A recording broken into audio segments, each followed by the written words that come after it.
Inspirasyon para sa susunod na figure skaters ang hatid ng magkapatid na Olympians at world champions na sina Alex at Maya Shibutan sa kanilang pagbisita sa Pilipinas.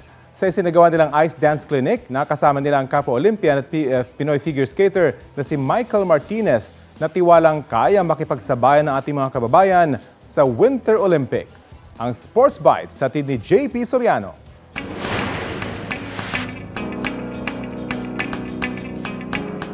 Two-time Winter Olympic medalist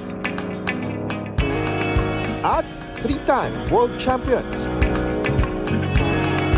Ilan lang yan sa mga karangalang nakamit para sa Amerika ng magkapatid na ice dancers at figure skaters na sina Alex at Maya Shibutani o mas kilala bilang Shib-Sibs.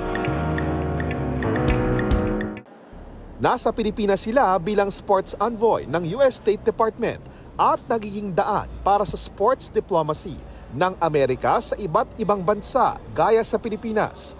Nagdaos sila ng Ice Dance Clinic sa isang mall sa Pasay. Sa loob ng 20 taon, na-perfect na raw nila ang style at rhythm ng isa't isa sa ibabaw ng yelo. Yeah, I'm older, but I'm Kuya. Yeah.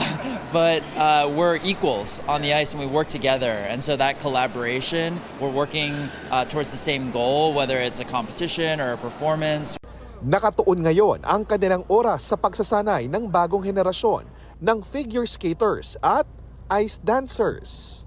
We learned so much about resilience in our time as competitors, and to be able to share what we've learned with the next generation is something that's so important to us.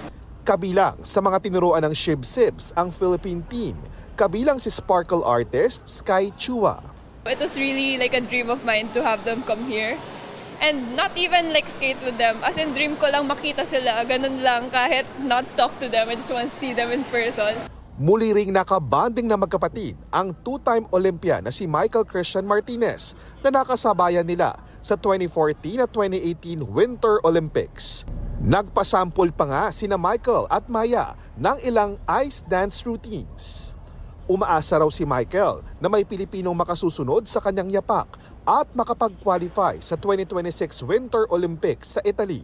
Hopefully. I think we're from the previous nationals natin, I think there's a couple of promising skaters. So hopefully they will be able to qualify for the next one. Kahit walang snow at iilan lang ang ice skating rink sa Pilipinas, sabi ng Shib-Sibs, pwede pa ring maging world ice skating champions.